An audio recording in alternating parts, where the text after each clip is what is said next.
Bismillahirrahmanirrahim. Hadirin jamaah Jumat rahimakumullah. Kalau kita tarik ke belakang, mengapa bangsa Indonesia itu begitu lama dijajah oleh bangsa lain? Oleh Belanda lebih kurang 350 tahun, oleh Jepang lebih kurang 3 tahun. Apa akar penyebabnya? Yang paling utama adalah bangsa Indonesia itu bodoh. Bodoh khususnya di bidang ilmu pengetahuan dan teknologi. Selain bangsa Indonesia itu saat itu tentu tidak bersatu. Kalaulah pintar, tidak mungkin akan dijajah oleh bangsa lain.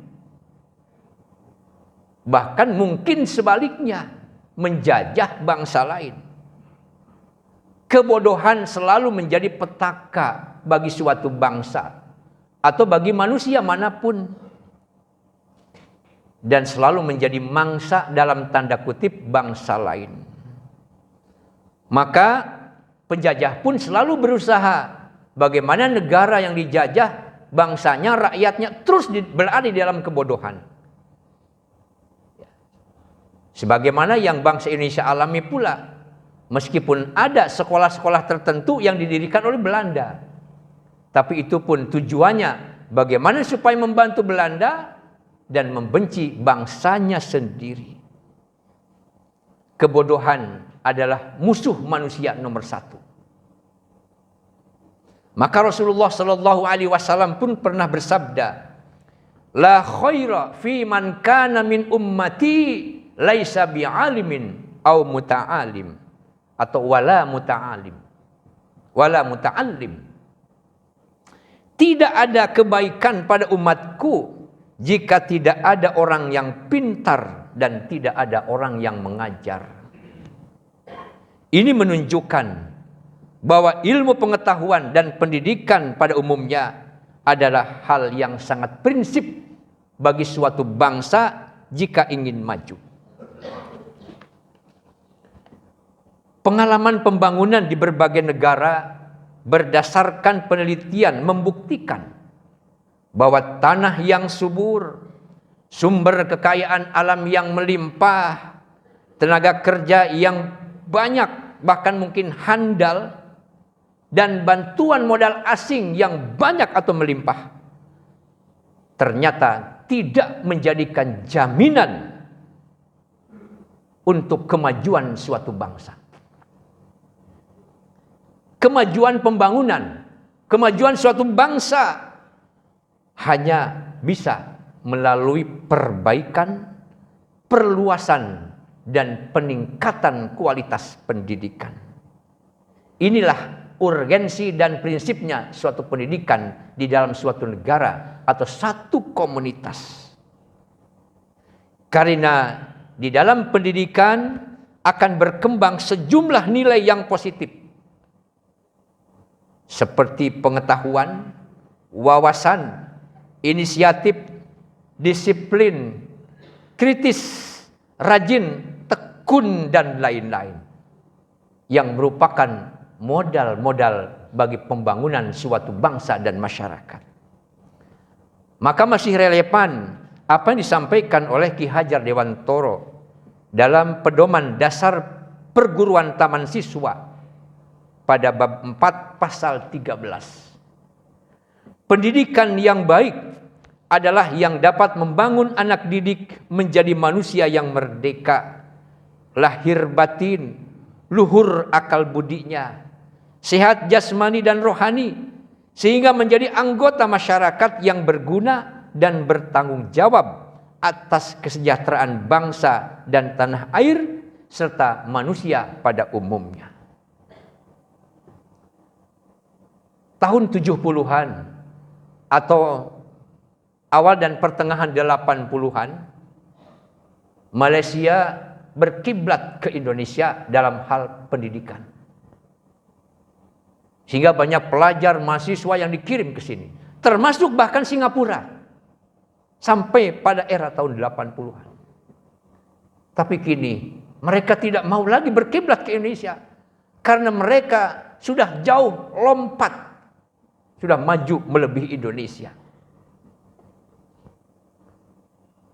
Ini kalau memang pendidikan itu selalu dikotak-katik untuk kepentingan politik, kepentingan satu golongan, maka pendidikan akan hancur dan rusak. Beberapa waktu yang lalu, wacana dari orang-orang yang di atas dilemparkan bahwa pendidikan agama akan ditiadakan atau dihapuskan dari kurikulum pendidikan Indonesia. Sehingga mendapatkan banyak protes. Dan yang terakhir, para pelajar dan para remaja akan diberikan alat kontrasepsi dalam rangka pendidikan kesehatan, khususnya tentang masalah reproduksi. Lalu mau dibawa kemana mereka itu?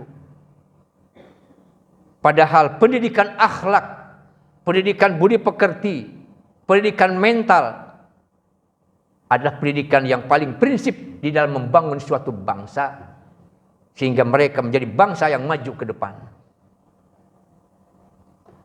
Maka ada 3 aspek materi pendidikan yang harus dilalui oleh setiap anak agar kelak menjadi manusia yang cerdas, terampil, dan berakhlakul karimah. Yang pertama adalah materi dasar pendidikan yang meliputi akhlak, yang meliputi akidah, ubudiyah, dan akhlak. Materi ini memang harus diberikan kepada anak-anak kita, kepada generasi. Bagaimana jadinya kalau pendidikan itu justru merusak akhlak? Sejak dini mereka harus diberikan ibaratnya sebuah bangunan. Akidah itu adalah pondasi. Bagaimana bangunan itu akan didirikan kalau tanpa pondasi? Kemudian ubudiyah dianggapnya sebagai dinding. Pondasi tidak ada gunanya kalau tidak ada dinding. Dan itu pun belum lengkap, maka harus ada payung di atasnya. Harus ada genteng di atasnya untuk menaungi dari panas, hujan, dan dingin. Maka lengkaplah suatu bangunan, dan genteng itu dianalogikan adalah akhlak yang memberikan kesejukan, yang memberikan kehidupan yang nyaman. Maka akidah, ubudiyah, dan akhlak ada sesuatu yang prinsip dan pasti dalam pendidikan itu. Bagi umat Islam telah diberikan pelajaran tentang 3 aspek ini di dalam Al-Quranul Karim pada saat Luqmanul Hakim menasihati anak-anaknya, dan itu menjadi pelajaran bagi kita. Maka nasihat yang pertama daripada Luqmanul Hakim adalah a'udzubillahi minasyaitonir rajim. Wa idz qala Luqmanu libnihi wa huwa ya'idhuhu ya bunayya la tusyrik billah innasyirka ladzulmun adzim. Ini aspek pendidikan yang pertama. Ya bunayya la tusyrik billah. Janganlah engkau musyrik, syirik kepada Allah, karena syirik adalah kedzaliman yang besar. Ini pendidikan akidah sebagai pondasi. Yang kedua dalam ayat berikutnya, ya bunayya aqimis shalah wa'mur bil ma'ruf, dan seterusnya. Wahai anakku, dirikan salat, ubudiyah. Ini masalah ibadah. Tadi ada pondasinya, kemudian ada dindingnya. Itu dengan aspek ibadah. Dan yang ketiga, wala tusair khaddaka linnas wala tamshi fil ardi maraha innallaha la yuhibbu kulla mukhtalin fakhur. Yang ketiga pendidikan dari Luqman kepada anaknya, wala tusair khaddaka linnas. Jangan kau tengadahkan atau malingkan mukamu dari manusia. Ini apa? Pendidikan akhlak. Jangan kau sombong kepada manusia, bergaulah dengan manusia dengan baik. Luar biasa pelajaran Al-Quran melalui Luqmanul Hakim di dalam Al-Quran. Pendidikan akidah, ubudiyah, dan akhlak. Ini pendidikan dasar yang mesti kalau tidak ada mungkin akan menjadi orang-orang yang pintar tapi tidak benar. Di Indonesia itu banyak orang-orang pintar. Para pejabat itu orang-orang pintar. Tapi banyak di antara mereka orang yang tidak benar. Akhirnya suruh ngurus negara, malah dia ngurus dirinya sendiri dan kelompoknya. Disuruh ngurus uang, malah diselewengkan uang. Ngurus hutan, diacak-acak hutan. Suruh mengurus lautan, diacak-acak lautan. Karena apa? Mereka orang pintar, tapi tidak benar. Minimal lebih baik tidak pintar atau kurang pintar tapi benar. Daripada pintar tapi tidak benar. Idealnya pintar dan benar. Inilah makanya pondasi yang pertama dasar pendidikan adalah pendidikan akhlak, ubudiyah, akidah, ubudiyah dan akhlak. Lalu yang kedua, untuk pendidikan tersebut adalah pendidikan yang mendidik manusia dengan ilmu pengetahuan. Ya. Yaitu ilmu pengetahuan yang sangat diperlukan di dalam hidup dan kehidupan manusia. Ya.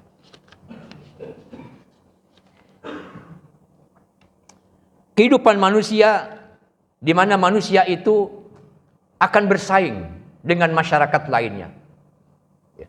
Mungkin situ ada pengetahuan alam atau IPA, pengetahuan budaya, pengetahuan sosial. Mereka harus dibekali juga dengan pengetahuan itu. Sehingga mereka menjadi manusia-manusia yang cerdas di bidang ilmu pengetahuan.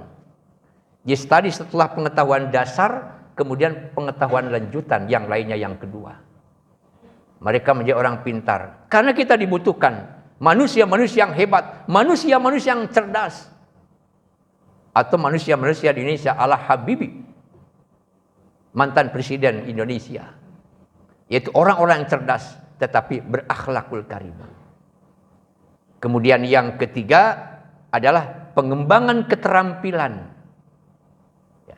Jadi ada pengetahuan dasar, menengah, kemudian pengetahuan keterampilan. Karena nanti hidup di tengah masyarakat, mereka akan berhadapan ya, dengan kenyataan kehidupan. Maka manusia-manusia yang terampil, manusia-manusia yang kreatif, mereka akan eksis di tengah-tengah masyarakat. Di tengah persaingan global, mereka akan bisa berbicara. Hadirin jamaah Jumat rahimakumullah.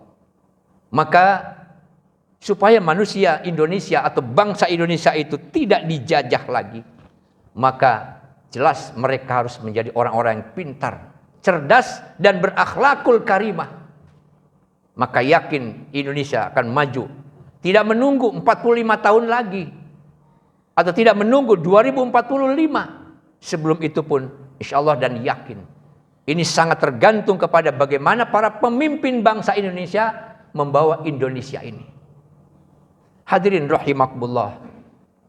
Memperingati dan mengisi kemerdekaan yang sudah kita raih bukan dengan pesta dan hura-hura, bukan pula dengan euforia sesaat yang menghabiskan banyak dana, ratusan miliar atau bahkan triliunan rupiah hanya untuk memperingati itu saja. Itu adalah euforia. Tetapi mari kita isi kemerdekaan ini dengan hal-hal yang positif yang akan menjadikan bangsa dan negara ini benar-benar maju dan bermartabat. Pertama, mengembangkan sumber daya manusia melalui proses pendidikan, pembelajaran yang kontinu dan bermartabat.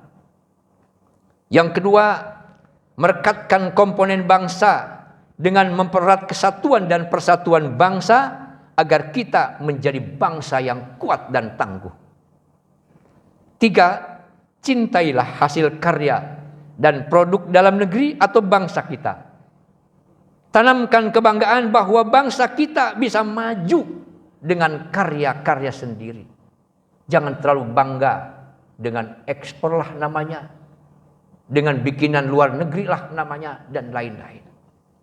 Dan yang keempat, jangan menjadi antek-antek kekuatan luar yang membabi buta dengan mencampakkan bangsa sendiri. Kita ini bangsa yang besar, yang mempunyai daya tawar yang tinggi, maka pemimpin-pemimpin yang berani sajalah yang akan dapat membawa bangsa dan negara kita menjadi bangsa yang besar di tingkat global.